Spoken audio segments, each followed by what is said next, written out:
I'm the president of Oxnard College. And welcome to this candidate forum for the City of Oxnard elections 2014. Oxnard College is pleased to host the event this evening. We want to thank all and welcome all our candidates here for coming, taking time to talk to us about their respective positions in regard to city issues. Thank you, students, for coming out and participating in the democratic process. This is one of the processes that our country is known for around the world. I'm glad to see some of our students participating, community members as well. This auditorium should be full, but this is also reflective of, I'm afraid, the state of our democracy, where citizens don't seem to participate. I think we have one of the lowest participation rates in voting this year that has been expected for quite some time. Of course, this is after elections, and so there's a lot of factors that participate. So those of you who are here tonight, I want to thank you for taking time to come and listen. These candidates up here are the ones that will be making decisions that will affect your everyday life in the city of Oxnard. And so it's important that you listen to what they have to say, what they have to offer, and what they're going to do for the city of Oxnard. So again, welcome candidates. Welcome students and community members who are here. I also want to express my thanks to Associated Student Government. The Associated Student Government on this campus is the one that really provided this initiative to have this forum this evening. So I want to thank them for their leadership. They've been very active this year on our campus and really supporting a number of activities on our campus. So without further ado, I'd like to introduce to you the President of the Associated Student Government, President Elibet Valencia.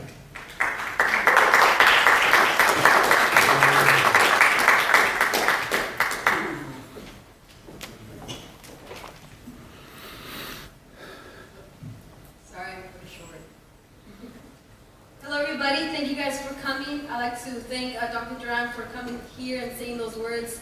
This is an event that's not very typical for students to actually be involved in this type of democracy, this involvement. So thank you guys, every single one of you who came out here today. You can be the voice for everybody around you to let them know what the information is that the candidates today are going to rely on us. So first, I'd like to just read out the program. We're a little behind, but that's okay.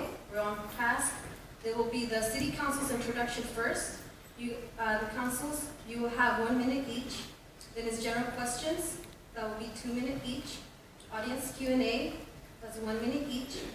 Then kind of closing for 1 minute. Then we were scheduled for a break, but we will not do that. We'll continue flowing through. But if you guys do feel like you need to take a break, take a breather, go to the restroom, feel free to do that. But we'll continue on so into the mayoral candidate section. Okay? I'd like to give a big, big thanks for everybody who helped us set up. There were students who helped us do this, promoting every day the past week and a half. So thank you guys. And I'd like to read off as well the ASG individuals, the ASG board in 2014, 2015, who every single one of them helped out with this. They're here present, the majority of them making this happen. So first I'd like to thank Advisor Linda Webb. Thank you. That's our advisor right there. Thank you. Myself, I'm President Elibet Valencia, Vice President John Del Rosario. He's not here? Okay, he's outside. Thank you. Secretary Antonella Camarota, Treasurer Melissa Tellez, Public Relations Officer Hugo Avila, he's here.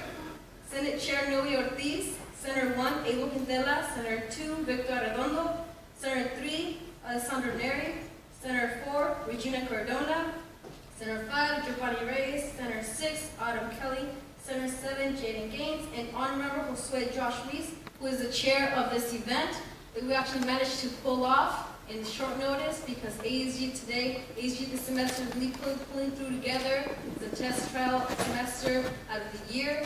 So thank you guys for coming here today. We really welcome you guys. So we hope you guys have a good time, get informed. And just for the students who are here for extra credit, we have extra credit sheets to take to your professors who will be given extra credit. Come up to me after the event. I will give this out. I'd like to introduce our moderator for the night, Ms. Debbie DeVry.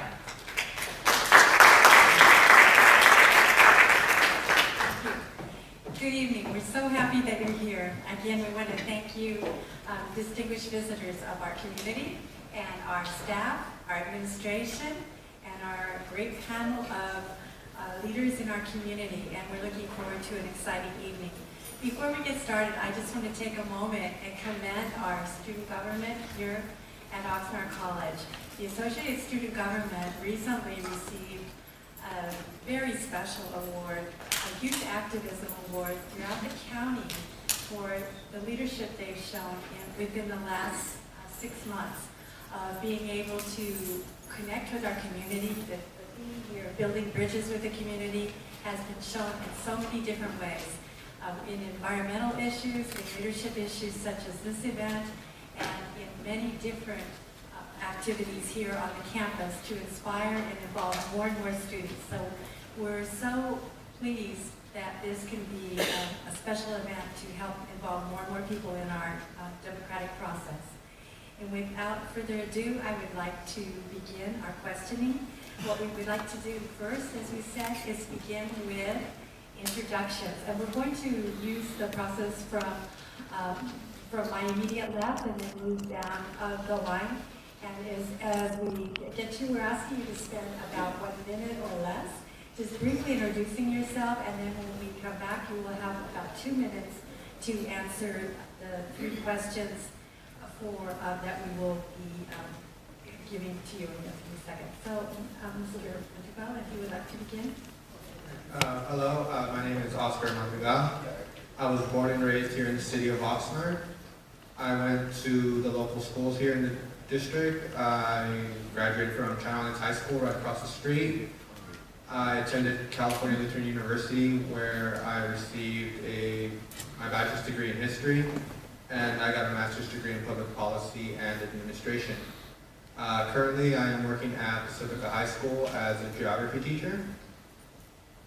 The reason why I am running for city council is because I feel that I can make a difference to improve the city of Oxnard. Thank you so much. And Mr. Hawkins, if you could tell us about your background. Yes, good evening. I'd like to thank the ASB and the government class for having this forum, and Dr. Denon, of course, for approving. I was also born and raised in Oxnard, and I lived everywhere. First near the Colonia on 5th Street. South side, I was a teenager, and now I live in the north side. I just want to say that the reason I'm running is that not everybody is represented in this town. Give you an idea is they've had some debates, and they haven't included Oxnard, the city of Oxnard. So we are invisible right now, and hopefully, if I'm elected, I will make sure that that's not possible anymore. Thank you. Thank you. And Mr. Starr? Yes, thank you. My name is Aaron Starr. I'm a certified public accountant. I work as the controller of Plaza Automation. We're a big employer here in town. This city has issues. It's very difficult today for a small or medium-sized business to get a permit at City Hall and open up. That needs to be fixed. Those are jobs that are not being created here, and hopefully those businesses can be brought here to bring jobs. And frankly, you're the target for being employed. Secondly, we have crime going up quite a bit in the city. It's up 22% year over year according to the FBI statistics. Homicide rates are up 67%. It's not acceptable. Thirdly, our streets in many parts of the city are like a third world country. You've got sometimes more potholes in your street. There's just a complete lack of focus on the basics here at City Hall. So I'm really a back to basics candidate. I want to focus on what's important, get the basics done, and not be involved with everything in the world like we see today. Thank you. Mr. Carrillo? Good evening. My name is Bert Carrillo. First, I would very much like to thank the Oxnard College Associated Student Government for putting this presentation on. The events involved, and I must tell you, it's the first time I've ever been to one of these events where they actually fed you before you came. So thank you very much. I, as a child, came to this area when I was 8 years old. I've lived here since 1959 in the Oxnard area. My background, family's farming. I'm employed as a United States Postal Carrier, work out of the Santa Paula area. I got involved in paying attention to the city of Oxnard in 1988 at my wife's insistence, and both of us got involved because there were concerns in the neighborhood. I'm basically a neighborhood council individual that's come up through the ranks and realize that if one neighborhood suffers, all of Oxnard suffers. I've tried to work to help all the neighborhoods of Oxnard.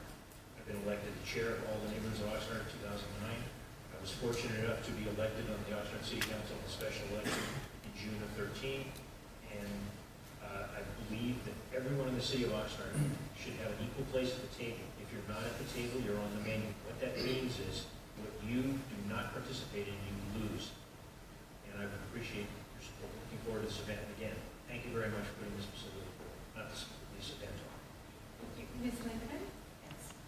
Thank you very much for having us tonight. We really appreciate it. This is a very beautiful auditorium. My name is Linda Lindeman, and I am a native of California. I've always lived in Southern California. I did move from Orange County up to Oxnard 15 years ago to be closer to family members. My background is that I retired from corporate America. My last corporate America job that I had was an inside sales manager for a manufacturing company. And I have a AA degree as well as a BA degree, and I graduated with honors. So I too wanted to run this time because I've seen there's been quite a few problems in the past 4 or 5 years with our city, and I hope to make a difference. I have the time and I have the desire to make a difference, and I'm willing to work very hard. Thank you. Ms. Ramirez? Good afternoon, buenas tardes. My name is Carmen Ramirez. I'm your city council person right now. I want to continue. I'm seeking your vote. I have a track record, a history of serving our community. For the last 30 years, I've been a community service attorney. I know the city. I've represented farm workers, disabled people, students with special needs, discipline problems, consumers. I've taught consumer law at Ventura College of Law. I have a track record. Please check out my website, Carmen for Oxnard. I want to continue serving. The last time I was speaking here, I was speaking on behalf of you students to retain programs that were going to be cut by the trustees because of budget cuts. We were able to save some. I want to continue doing that, working in partnership with all of the educational institutions to help you lead a productive and happy life, a well-educated life, and I believe the city has something to do with that, so I would appreciate your support. Thank you very much. And finally, Mr. Steve Blumer is not here this evening, but he has a spokesperson, Charlie Kistner, who is going to read his introductory remarks for us. First of all, thank you very much for coming, and good evening. Again, Steve could not make it tonight, but he felt it was very important to let you know about his campaign because this election is important to your future. Steve Huber is running for city council because he loves Oxnard and wants to make Oxnard a great city for all of us to live, play, and work. He's been actively involved in the community through his Neighborhood Watch program as well as a planning commissioner for the past 3 years. Steve has many years' experience in leadership, team building, and management, budget management, and he will use these skills to return functionality to City Hall and get our city working again. Steve believes deeply in public safety and he feels that to have a safe city, you have to support your police officers. He's concerned with the infrastructure, not just the roads, but also as he toured the operating plants, he noticed a number of concerns that need to be prioritized. Steve wants to ensure that we have a responsible budget with healthy reserves for your future. Thank you very much. And this concludes the introductory portion of our evening with the city council candidates. And for the next phase, we're going to have 3 questions that we ask that have been prepared in advance. And for those, what we will be doing is asking each candidate to respond in a 2-minute time period. And what we'll do is we'll begin with Mr. Madrigal, and then the next round of questions will begin with Mr. Hawkes. And the next round after that, we will begin with Mr. Starr, just so that there's a little bit of rotation. And then we'll do our best to continue that rotation as questions from the audience come in. So the first question for all of you, so that you may hear it, is what will be some of your priorities if elected or re-elected into our city council? Okay, thank you. If elected to city council, one of the priorities I do have is that the city needs to focus more on smart growth. What this means is that we need to make things accessible to all of our residents here in the city of Oxnard. We need to stop being so dependent on vehicles and find other forms of transportation. This includes improving our public transportation buses, making it more accessible to ride a bicycle through the city of Oxnard, or even have a nice walk and go to a local market. Also, we need to focus on our streets, as previously stated. Some of our streets need a lot of improvement. And lastly, we need to focus more on our youth.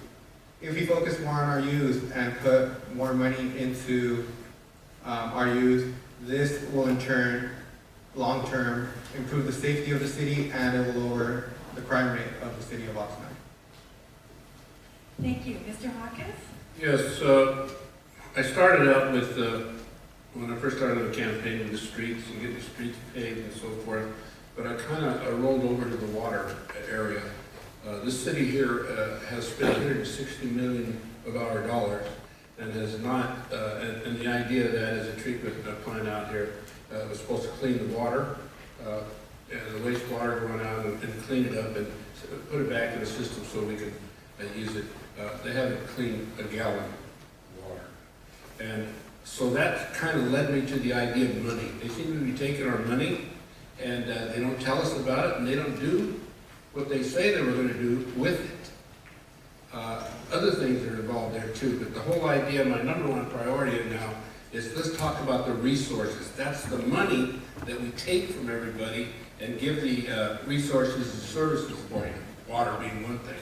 Can you imagine if we didn't have any water? Okay, Mr. Starr? 2 minutes, please, right? Yes, you have 2 minutes. Mr. Starr, before you begin, I just wanted to clarify that Mr.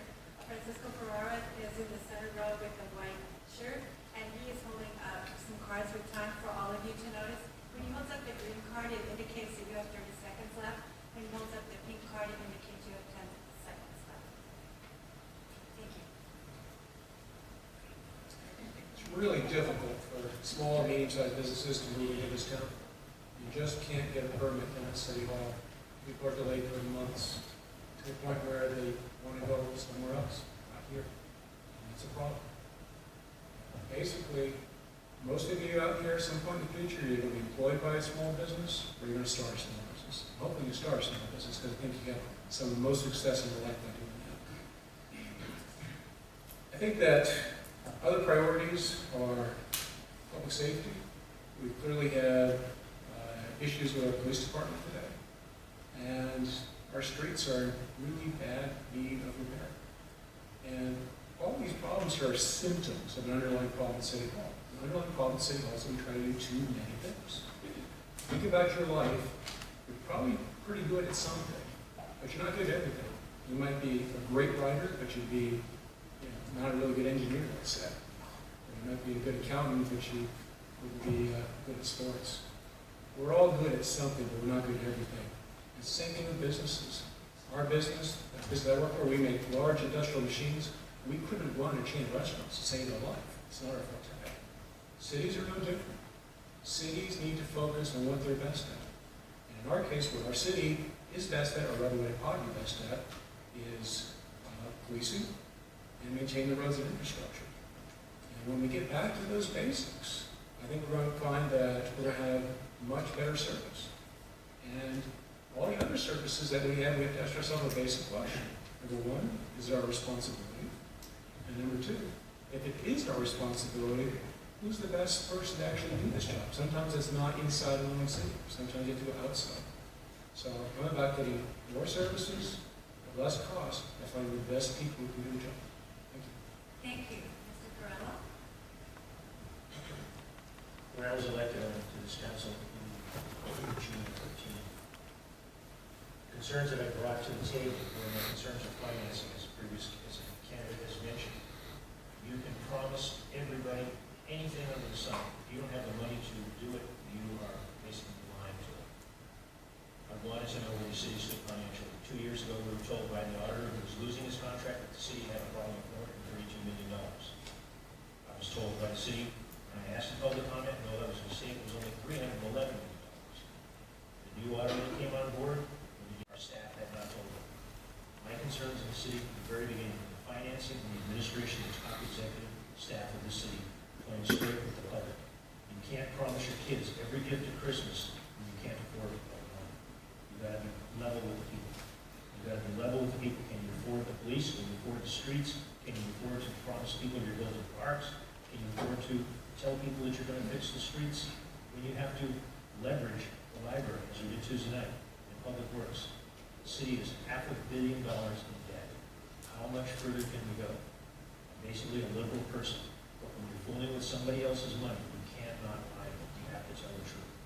And as of Monday night, when I asked the city manager, our brand new city manager that I was involved in, bringing him to the table, I questioned his contract.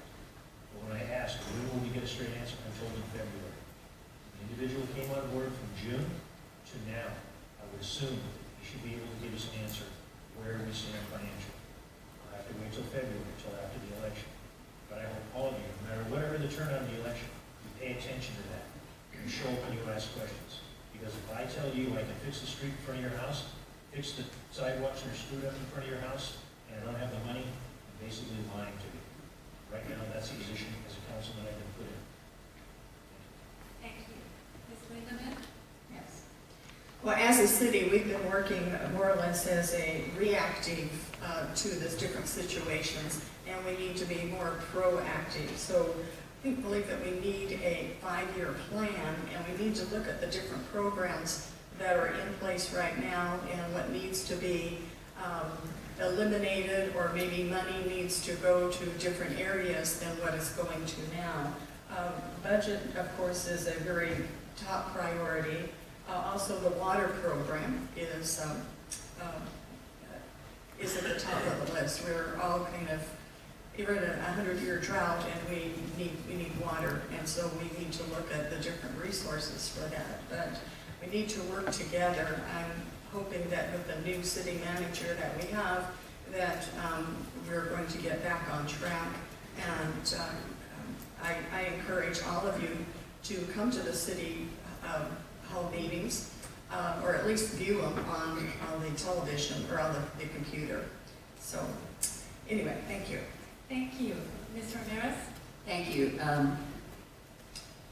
You know, we're going to hear a lot of simple answers to very complex solutions from my colleagues up here, and I encourage you to look into some of these answers more than just taking the soundbite: water, streets, etc. And we could talk for hours about these issues. There are no simple answers. One of the answers, though, is for you to get involved in helping the city make decisions. When I came on council in 2010, our city had just gone through a crisis of, let's just call it, corruption. We had a grand jury investigation, a DA investigation, and a lot of those issues had to do with people not really paying attention to what city government was doing. We're still dealing with the aftermath of that. Those of us there now, all of us, all 5 council members, are working through that, and we're working very hard. One of the things we've done is we've hired a new city manager who is reorganizing the city. We are going to have more transparency about how we spend our tax dollars. Maybe some of you vote, maybe some of you don't, but all of you are taxpayers. You pay taxes when you pay your tuition. Here, there's tax involved. I think we need more people to get involved in city decisions. I knock on doors looking for votes in the selection, and many people are telling me they're not registered to vote. Now, if you can't vote, I understand. But if in fact you can and you don't, you're letting your family and your neighbors down, because you are letting other people vote for you. And they won't always vote in your interest. So my priorities are getting, first, the people more involved in the things we do in the city, into favoritism for either any individual business or neighborhood, fair treatment for everybody, and then we go from there and improve the city from top to bottom. Thank you very much. And just for the audience's clarification, Mr. Kistner, who is representing Steve Hubert, is not going to answer these individual questions, but will respond in the closing up portion of this ceremony.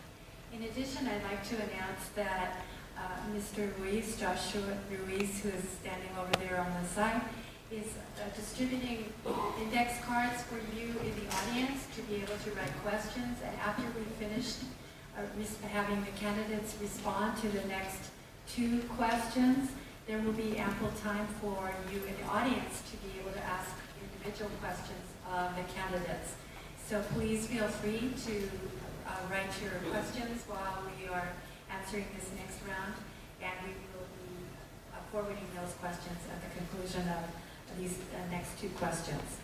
So question number 2 is going to begin with Mr. Hawkins, and then go through the line and conclude with Mr. Madrigal.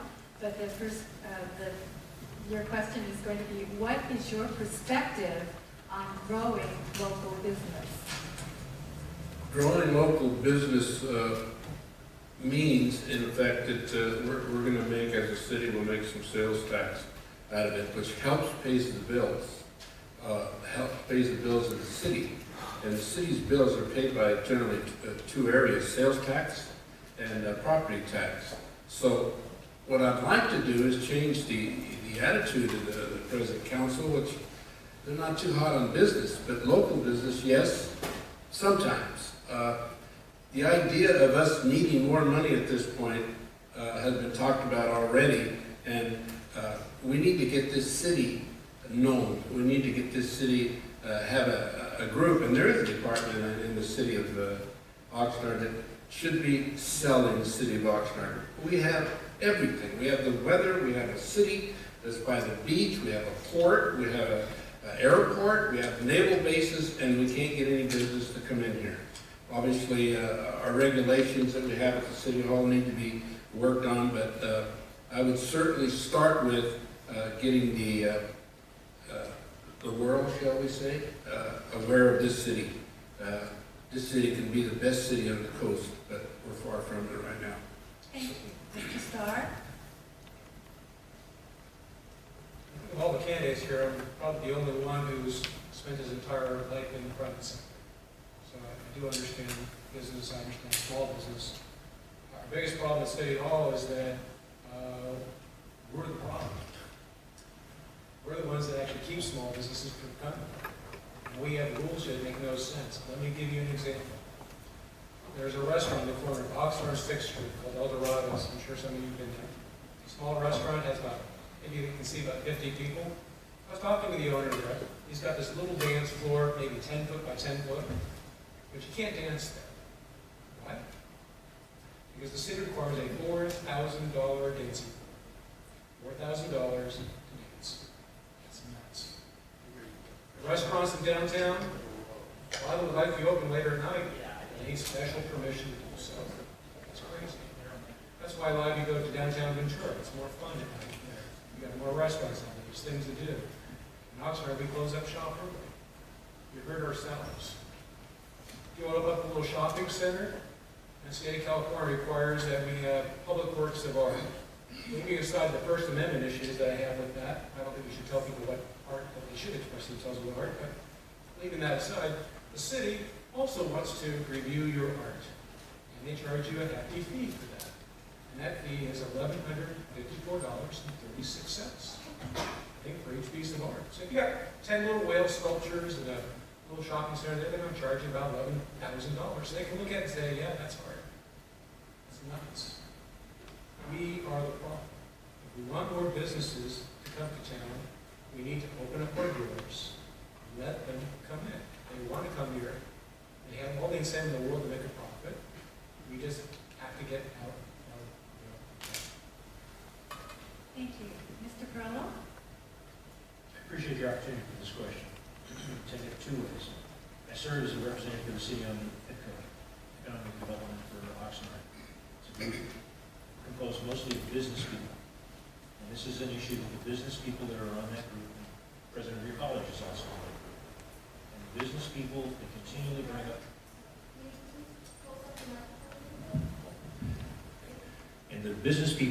bring up one thing. It's too hard to do business in the city of Oxnard. Too expensive, too hard. And I ask one question. Which of the rules with respect to business do you want to eliminate? Which of the rules? Are they the environmental rules? Are they the rules with respect to the cost of the permits? And I don't get a specific answer. But the rules can be adjusted. The state rules, I don't think we should be involved trying to overturn environmental issues. I live in Oxnard because I chose to live in Oxnard. Businesses that want to relocate to Oxnard have every right to. But when the owners don't live in Oxnard and they want to take advantage of Oxnard, and how, this is the second part, how do you take advantage of the city of Oxnard? When developers and projects have come into Oxnard and not paid their fair share, and the expenses and the cost to consider the improvements for the street, the sewers, the infrastructure, supplies for services, public safety, have not been proportionately paid for by those businesses, the new businesses that would come in, and the existing residents, your families, are picking up the tab for those fees. The process has to be straightened out. It has to be more transparent, and it has to be fair. Currently, I think there's a terrific issue with fairness. We cannot give a break to a specific instance, company, and I'll use an example. One major company came into Oxnard, Fry's, tremendously successful. You probably have all been there. I've been there. The Fry's was given tremendous tax incentives to come into Oxnard. In the process, Fry's has become successful, but they've also driven other businesses that were in Oxnard out. They drove them out of business. Is that what we want for Oxnard? If we do, we will end up working ourselves, spiraling to the bottom. We will be a store, we will be a city of 99-cent stores and thrift stores. I don't think that's what Oxnard wants. I don't think that they want to give up the quality of life that there is involved in living in this community. Because it's one of the things, what does this community have to offer? The beach is the weather. The biggest thing this community has to offer is the people that live here. Thank you. Thank you. Ms. Lindemann?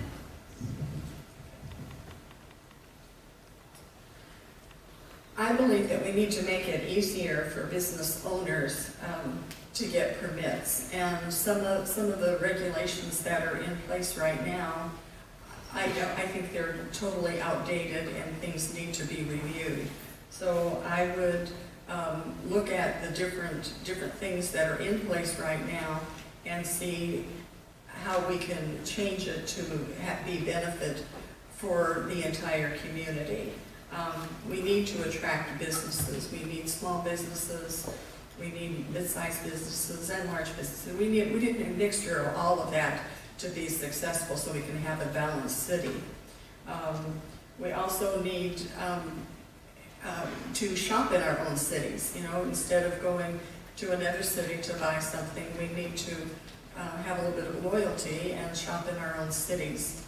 And then that will also help us. But I think to streamline and make it easier for businesses to come and encourage them to come, and the Chamber of Commerce could play a role in that, and other organizations, and attract businesses to come to our city. And there are some other. See, I know that Walmart also came to Oxnard and did not pay any taxes. So there, you know, that's where businesses contribute to our budgets. And if we're letting them have a free ride, then that's not a good answer either. So we need to readjust the things that are in place right now. Thank you. Ms. Ramirez? Everybody needs to pay their fair share. And we do have rules, and I agree that we should enhance some of them and streamline them. But if we didn't have rules, anybody could decide they're going to build a 7-Eleven next door to you, or an incinerator or something else. So we have rules to protect the residents and the businesses who are in our city already. The fastest growing sector for businesses anywhere is small business. And in our area, it's Latino business, it's immigrants. What can we do to improve their situation? We have a Chamber of Commerce, no offense to anybody who belongs to Chamber of Commerce, which up until just very recently has never paid attention to Latino business owners. And I think that's the kind of thing we need to do. We also need immigration reform. The city doesn't have anything to do with that, but people need to be able to work out of the shadows in businesses and in industry. What we also need to do is to make sure that you folks who are studying get the right skills so we can attract businesses that are cleaner, that are better, that pay better, rather than some of the dirty industries that we've been stuck with in our city.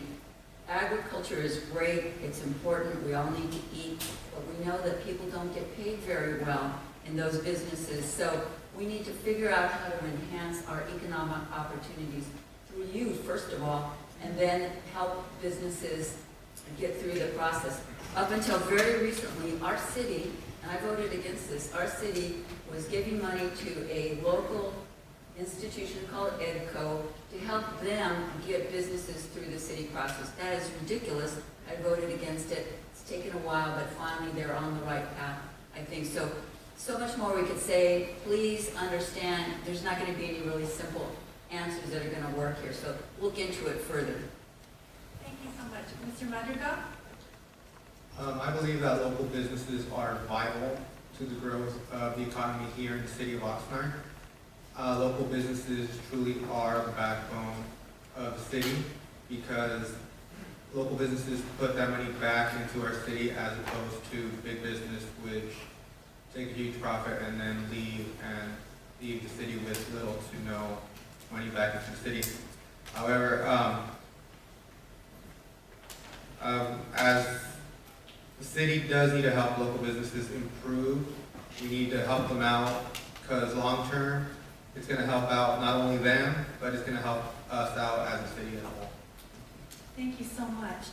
And we're going to be moving on to question 3, but I just want to remind the audience that both Mr. Ruiz, Josh, and Melissa Tejas, and Elizabeth Valencia are moving around to help you be able to respond or be able to take your questions so that our panel may respond to them. The next question is going to begin with Mr. Starr, and it's a 2-part question. The first part is going to be, what is one thing you believe Oxnard needs more of? And the follow-up part to that is, what is one thing Oxnard needs less of? Tough question. For me, I think you need to feel like more control over your own life.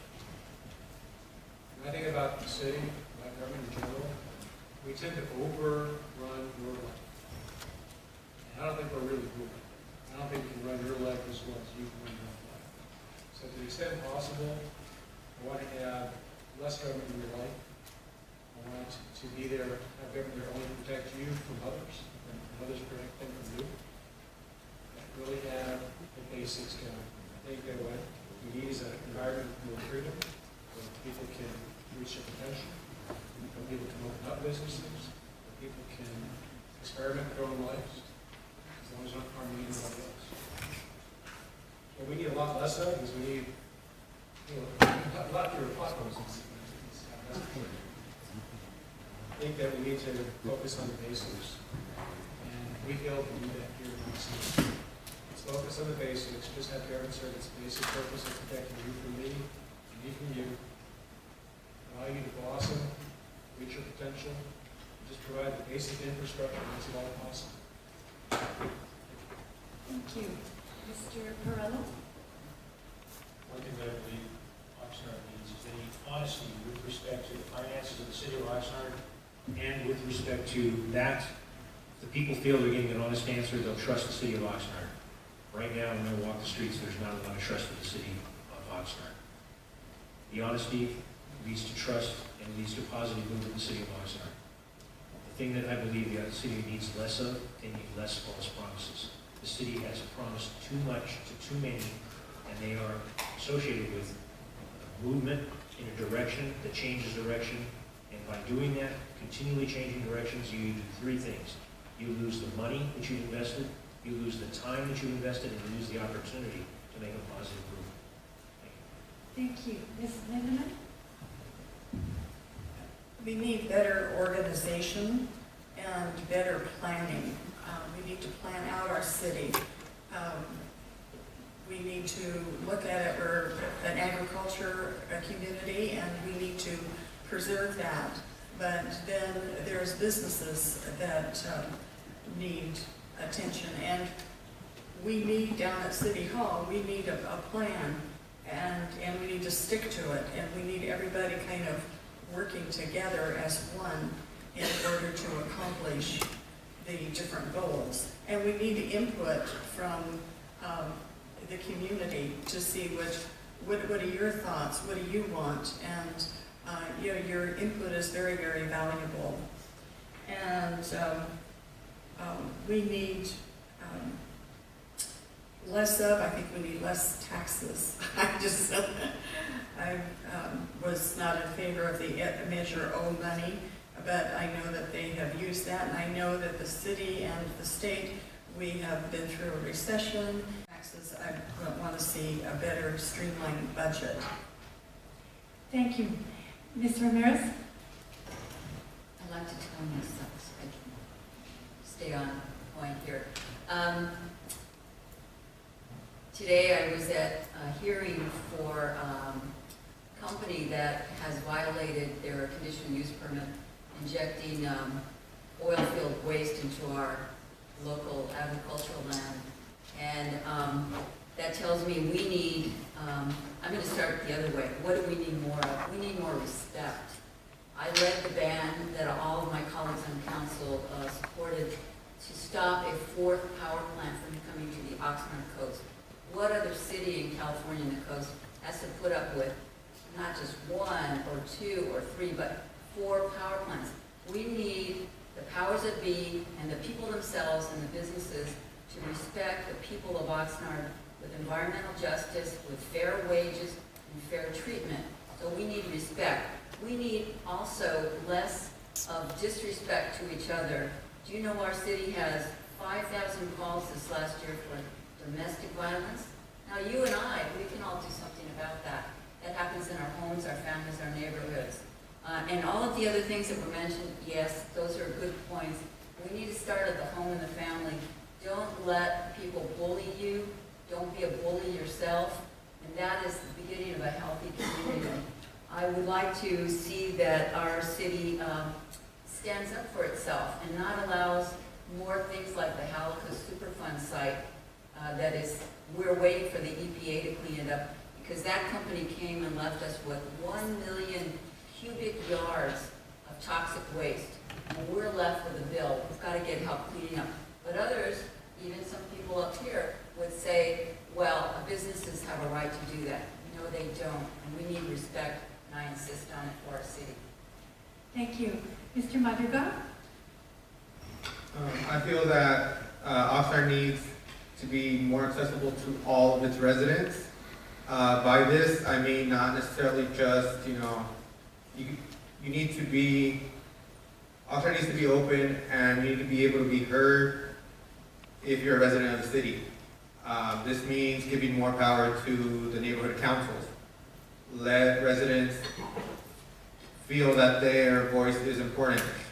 Not only that, but if you don't have a car here in the city of Oxnard, you're pretty much in trouble, because it's very hard to get around the city. So, we need better public transportation. In general, just be more accessible to all of its residents. One thing that Oxnard needs less of, it's kind of a thing that you actually do need, but we need to be united. Oxnard for a very long time has always been separated and so forth. We need to unite as one, because together we could achieve and make it a better city than it already is. Thank you. And Mr. Hawkins? Yes, I agree with Mr. Madrigal on that last issue, but the first part is, what do you believe Oxnard needs more of? Oxnard needs more of you to get into the voting arena.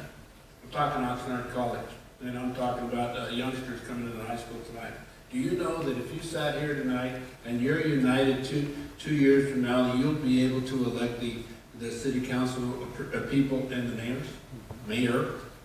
If you were to get together and you get your 3 to 4 million votes that you could get out of here, you would be a political force. And in 2 years from now, hopefully, I'll help you with that. I'm talking about having the same issue or the same forum with everything filled out here with people outside, people from the state that are running for state offices, national offices, because you would be a force, because you'd have the political goal. You have the votes. All you have to do with all the questions we have tonight, and what we're telling you, whether you're elected or not, you would be able to make the decision with your votes. Please, if I say anything tonight, remember that you are very, very important for one big thing. A lot of other things, because you're me who and me have, things like that is because when you get the vote going and you get it going in one direction that you want to do, you'll be almost the most powerful political group in the city. Thank you. Thank you. And now I think we have an announcement from our student body president, Anna Patricia. Okay, thank you everybody who submitted a question. This is the way we will do it. We have a lot in here, and we'll be picking out random. Is there anybody else who would like to put some in here? We only have time for 3 questions, and each question has a 1-minute answer to that. Anybody else has a question? Going once, going twice? Okay. All right, Ms. Debbie, can you please pick up 3? And if you can't read them, Melissa, English majors here to try to make it up. Oh, great.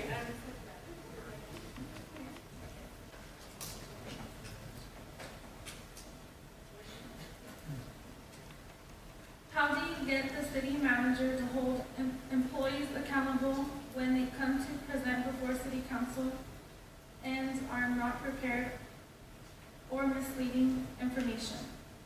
And this should start with Mr. Carrillo. Can you please repeat the question? Yes, and I think there's probably a word missing up here. Okay, so one more time. How do you get the city manager to hold employees accountable when they come to present before city council and are not prepared or are presenting misleading information? Whoever submitted this, thank you very much. It's a very good question. It's really pertinent. If you don't understand, the city council is able to hire and remove from position only 2 people, the city attorney and the city manager. So if an individual staff member comes up and they are not answering the questions or they are giving you false information, you're not supposed to challenge them, belittle them, or verbally assault them. You can get hassled by being sued. You go after the city manager. His staff is speaking for him. If he doesn't have his staff correct, but you also have to have the guts to do that. You have to do it in public. You have to do it in public. This behind-the-scenes stuff of talking to them on Monday night before a city council meeting and hoping they take care of it on Tuesday night, I've learned real quick, it doesn't work. We're hoping that with the new city manager it'll be different. But you have to hold them accountable. And the way you hold them accountable, you got to do your homework. If you haven't done your homework, the person will tell you whatever it is they tell you, you're not aware, you have to believe them. Trust is something you earn. You don't give trust. You don't. Okay, I'm sorry to interrupt you, but thank you. Thank you. And Ms. Lindemann? Yes. Well, there is a certain protocol, as my fellow candidate said, that the only people that the city council can do is to confront the city manager and the attorney. The staff then reports to the city manager, so there's kind of a protocol that has to go through. But I know that I've been sitting in on all of the city council meetings, and the community comes and they voice their opinions. And there usually is, it's only supposed to be half an hour, they normally give them an hour. And that is the time that if you have an issue with the different employees and the different staff, that would probably be a good time to go and voice your opinion at that particular time. And have examples, just don't say I don't like this person, but what did they do? What are the incidences? And how do you think that they can do better? Because we either going to be part of the solution or going to be part of the problem. Okay, thank you so much. And Ms. Ramirez? Is that 1 minute? It's 30 just 1 seconds. minute. I'm so Okay. sorry to clarify for all of you. 1 minute. That's I'm great. sorry. Up until we had a new city manager, I think it was a very frustrating experience because, as has been mentioned, the city council members, including the mayor, have only the ability to challenge the city manager or the city attorney. And up until just a few weeks ago, we had an interim city manager. Before that, we had a city manager who is still suing the city for allegations of misconduct by the mayor and other people, former mayor. So we're still embroiled in that because things don't get resolved quickly. But I will say this, we have seen under our new city manager immediate results, which I had not seen before. And I'll give you an example. Olive Street in El Rio has got lights, and it only took 2 weeks from the time that people demanded it till the time that they were starting to be put in. So we're seeing results right now. Thank you. Mr. Madrigal? Like as previously stated, the council is really only has power over the city manager. However, it could become a cycle. Well, us, the residents of the city of Oxnard, elect council. Therefore, the council makes the city manager accountable for the actions of the staff. So, in fact, if you feel that the staff is doing a bad job, let your council people know. If you feel that they're not doing enough, then elect new people into council. Mr. Hawkins? Yes, I was a school board member for 12 years, and we went through this many times. It's a difficult situation, and you need some experience to know how to get through it without them suing you, losing a lot of money that we have to pay out of our pockets. And as far as the city is concerned about the new city manager, I met with him. I think he's going to do very well. However, a question is that for 2 years, our present incumbent didn't hire a city manager for 2 years. So we had non-leadership in this city for 2 years, and hopefully this new city manager will do well. I think he will. Set standards. Set standards, set clear expectations. Most employees, if you tell them what you expect of them, put in well-defined goals, they want to meet those goals. Everyone wants to go home at the end of the day thinking that they hit it out of the park.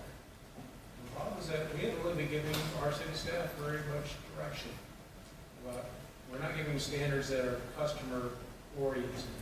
We're really lacking in the city hall. I think that if we set the expectations, I think many employees will rise up to the occasion. And for those that don't, well, you go through a process of disciplining them. And you do that through the city manager. And the city manager knows that his job is dependent on having effective employees.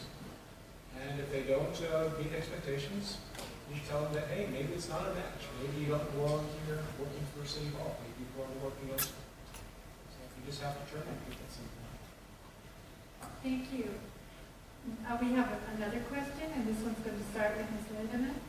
And this question is, do you believe that City Council has a duty to provide services to those who need assistance? And the second part of this is, should government be more concerned with quality of services or the cost of those services? And I'll read it one more time because it's a two-parter. Do you believe that the City Council has a duty to provide services to those who need assistance? And should government be more concerned with the quality of service or the cost of the service?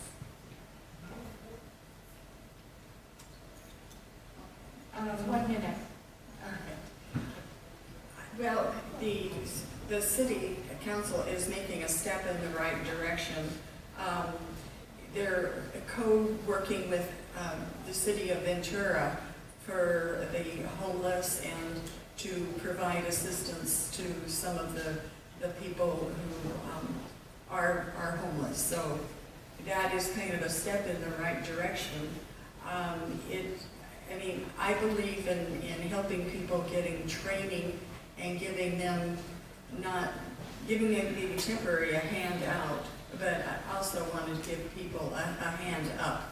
You just kind of want to help people to improve so that they can stand on their own 2 feet. And the cost, there is a cost always, and we have to look at where in the city budget. I'm hoping with working with the other city that we're going to be able to, we're kind of sharing expenses of staff and that type of thing. Thank you so much. Please do not accept simple answers. Dig in. I just have to say something about why didn't we hire somebody to be a city manager. That is not a fair question because I can't answer it now. But please ask about it. Quality versus cost. Do you want cheap water or do you want water that isn't going to poison you? So that is a question that's very difficult to answer just like that. We have to have quality. We have to make it as affordable as possible. And I'm the person who initiated the idea, my colleagues went along with it, to have a lifeline service for seniors paying for their water bill, because water bill rates are going up. The city is not allowed legally, no city is allowed to charge a different rate based on your income or your status. So we have to find a way to help people. I do think it's the city and the community's obligation to do so. Otherwise, we'd be like Detroit, cutting off thousands of people's water. We can't do that. Okay, thank you. Mr. Madrigal? Yes, we do need to assist those people in need. It is the city's council's responsibility, because if city council's not going to help them, then who is? That's going to cause a larger problem, not only for those individuals, but for the city in general. As far as quality over cost, if you are wasting money, it's better that you get the best quality. There is no point of doing something cheap at a small cost and then you lose all that money. The city will be better off spending a little bit more and getting better quality for its services. Thank you. Mr. Hawkins? Yes, I think it is the duty of the city to help its people, the community. However, when you have a tough question like that, we always use three things.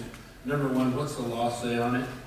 Number two, what is the policy of the city to deal with it? And number three, what's our procedures in the event we want to do something? So that should be outlined and ready to go, but we should help people. And in quality versus cost, just like everything else, you're buying clothes and shoes. If you get good quality, you'll spend less money in the long run. Mr. Starr? The more we try to do, the less effective we are. Think about your life. The more tasks you try to juggle, the less effective you are. It's all about focus. So I say focus on the basics. Yes, we provide some services. We make sure we have adequate infrastructure. We make sure that we have adequate police. As far as quality versus cost, that's a continuum. It's, the more quality you want, the more expensive it is. You can probably get the best car in the world, but it'll cost you a lot of money. Maybe you don't want the best car in the world. It doesn't suit your needs. Tough job for us to do as city council to decide what is the level of quality we're willing to pay for. Frankly, I'm convinced though that we can get better quality at less cost if we go outside the city community. Sometimes we do things in-house, we don't really know what we're doing. We can do better by contracting out elsewhere for folks that actually do specialize in that task. I wish I had more time to answer that question. Thank you. Mr. Perillo? I do believe the city needs to help those that are less fortunate, but there is a limit to how far you can help. And the other part that goes along with helping those that are less fortunate, you have to hold those that are helping and those that are applying accountable. When we had recently HUD, Housing and Urban Development, federal government investigate our city because we have been less than truthful with expenditures of public money, we have to hold those people that made those decisions accountable. They're spending your money in their name and our name to assist people, and it turned out it was untrue. With respect to quality versus cost, everyone would like, as the previous speaker has mentioned, the nicest car, but you can't afford it. You got to live within your budget. When we are doing things like putting 1 inch or less overlays on streets because we don't have the money to take care of the need and the built-up, unmet needs of repairing of our streets, you're in a jam. Do you let the streets get further and further apart? Do you appease the voters by fixing the street temporarily? How do you handle it? And one mention was made of water. Thank you so much. Thank you. Thank you. Okay, that concludes question number 2 from the audience, and now we have question number 3 from the audience for one person. This day is going to read that one. This question is how the candidates would prioritize 4 different topics or situations. So in order, what is most important to you? Minimum wage, life or death situations, jobs, or sports arenas? You gotta do Can we that. repeat it?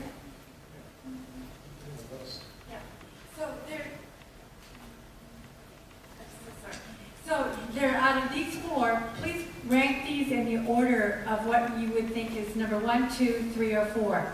Minimum wage, life and death solutions, jobs, I guess creation of jobs, and a sports park. Okay, and then from this, we're going to begin with Ms. Ramirez. And it's prioritizing these and showing us your priorities, and I believe the question, there's no question here, but I believe the question inherent in this is, what would be your reasoning and how would you prioritize these? That's a very difficult question. Obviously, life is the most important thing. As a philosopher once said, when we're still breathing, things are possible. After that, it's not possible, so I don't really know. That's obviously the first. We need more sports for our community, our children, our young people. Our adults need sports, but I do think a wage is more important than that. We have many people living in our city who are making minimum wage. They work 2 jobs, make minimum wage. Rents are so high, and I'm talking rents because these people cannot afford to buy a home. It really impacts the quality of life, the amount of time they can spend with their children. Their children get in trouble because nobody's watching them. It affects the whole city. We all have to pay. So it's pay me now or pay me later. And I do believe increasing minimum wage will enhance the quality of life in our city. And that remains to be seen if we can get that passed through City Council, just like they did in LA. I would support it. Thank you. And Mr. Madrigal?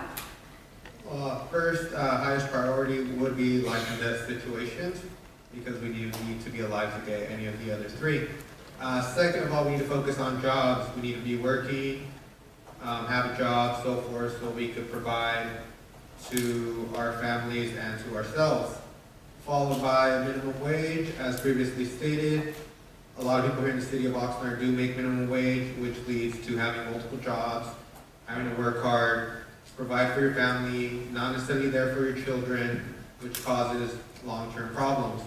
And lastly, I do think the city does need more parks. However, out of these 4, I feel that sports parks are the least needed.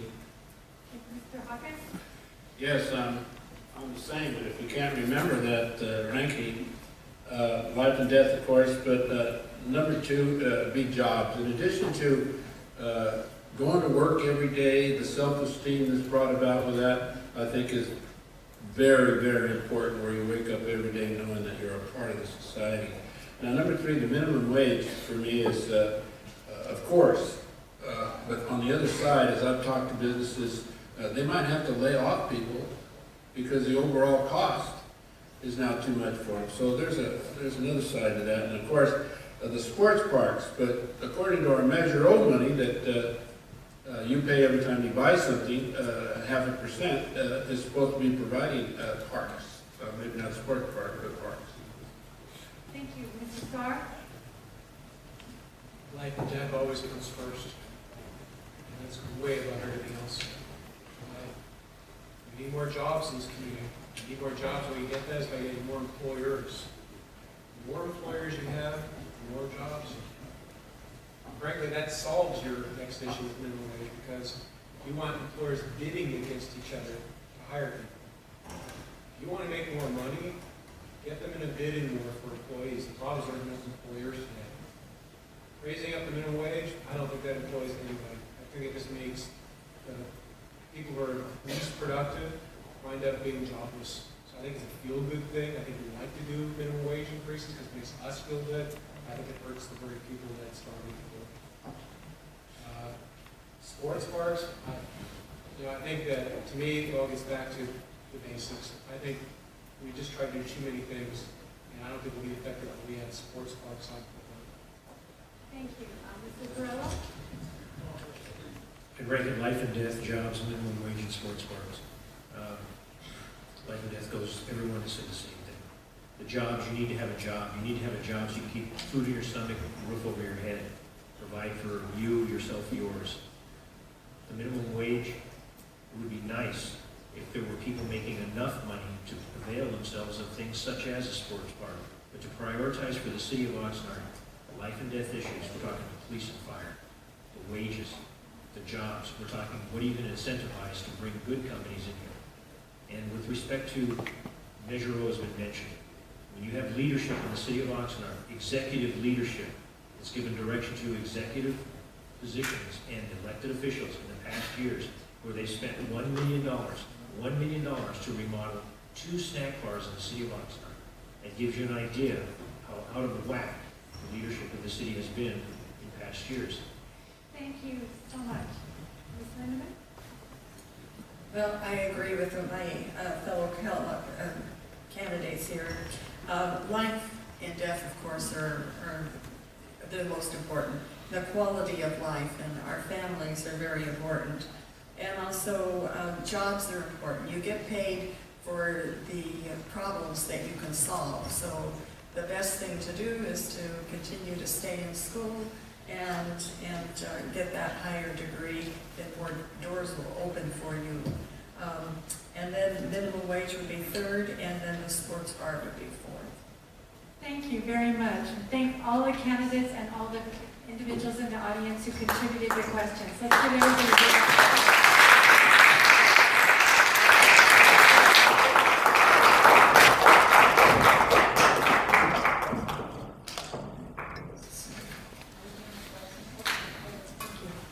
Okay, so now it's time for our closing comments. And for that, we have 1 minute each.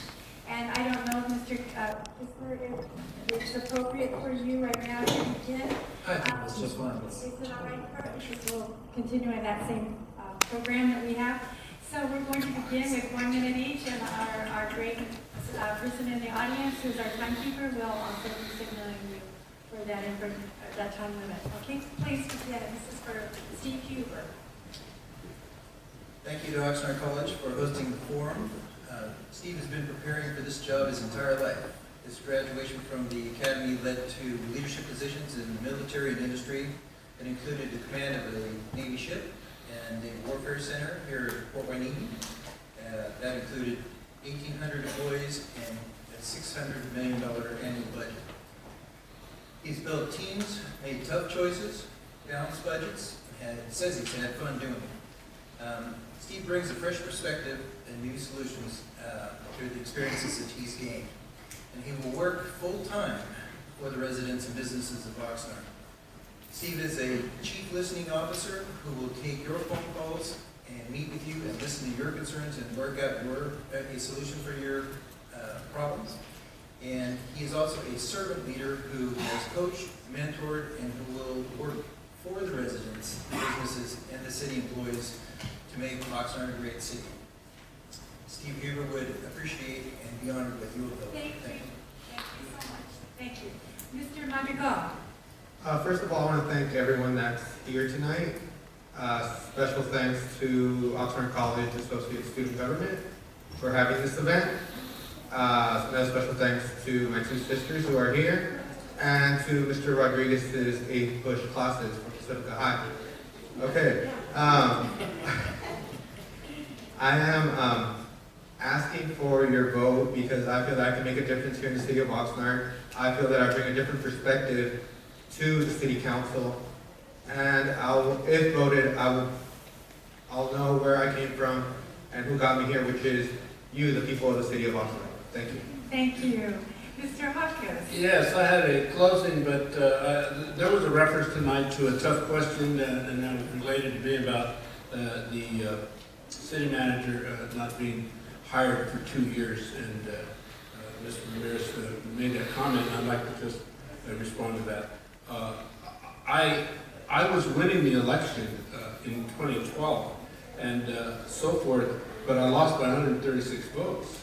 So it turned out that you could appoint me because I was the next one. You could appoint me, and we would have a full complement of council people. And I was called by Mr. Ramirez to say, would you do that? And I said, yes. But when it turned around the other way, and she was elected, and I was to be, I could be appointed, they said no. They voted no, and they spent $200,000 on a special election. I was going, what did I do?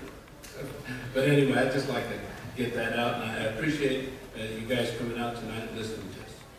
Thank you. Mr. Starr? Focus on the basics. Focus on the basics. Government can't do everything well. It just can't. No more than you can, no more than I can, no more than any business can.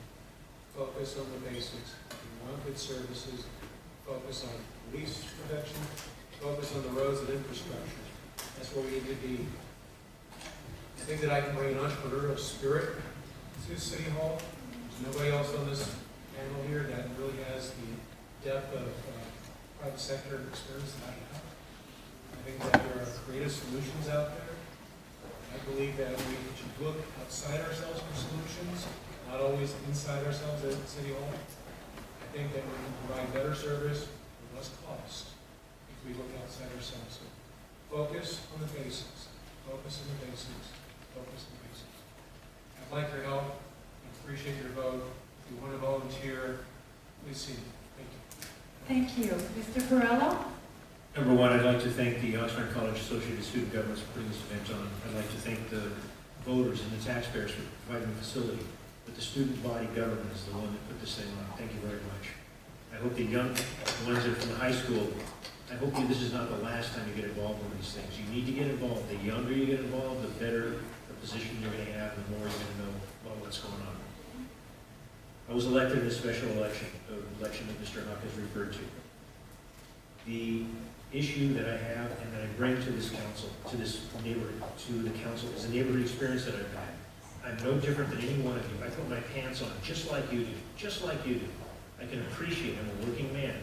I can appreciate the people that work. I can appreciate the sweat, the people that have worked, and the money that they spend to support their government. What I don't appreciate is when they don't get the services. I believe the working men and women deserve better in the city. I believe my track record has done me well in the last few months that I've been on this council.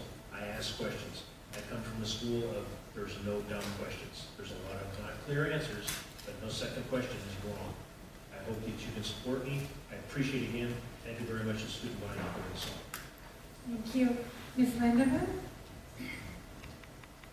Thank you very much for having us tonight.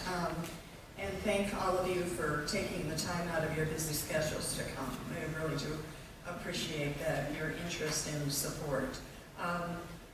We all need to work together, and we need to create plans and strategies in order to get the job done and to correct some of the things that need to be taken care of.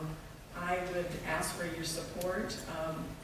I have the time. I was in corporate America, and now I am retired, but I do work out of my home for businesses. And but I have the time and I have the desire to make a difference, and I would just ask for your support. Thank you. Thank you. And Ms. Ramirez? Thank you. My big message to you is be informed voters if you can vote. And I know some of you aren't quite there yet, but if you can vote, be informed voters. Don't just take a sound clip, look at a pretty sign, look at a pretty face. Be informed and find out what people's track record is. It's not just words, it's deeds, it's community service. I have been the president of El Concilio, I've been the president of the Ventura County Bar Association, involved in many organizations, and I continue to be.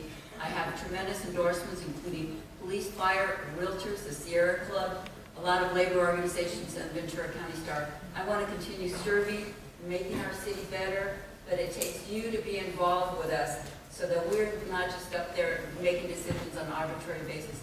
I'm very accessible to you. Ask my husband. He knows I get those calls on Sunday and Friday evening, and I will respond. I want to continue to serve you like I've done for 30 years. Thank you. Thank you all. Could we give all the candidates a...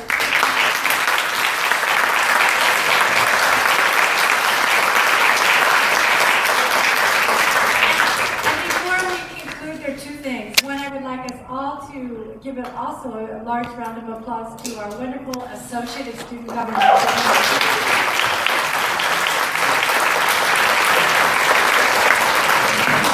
And also I would like to clarify that whatever happens from the election, this has been a fantastic educational experience for all of us involved. And this is the living, breathing democracy right here in action. So I read a quote by Georges Patton that was wonderful, and it said that whenever we have difficulties, the main thing we need to remember is pressure builds diamonds, or pressure creates diamonds. So we have a lot of diamonds right here. What we would like to do is move everyone to the rear of the stage so we can take a group photo for our student body archives. Excuse me, sir.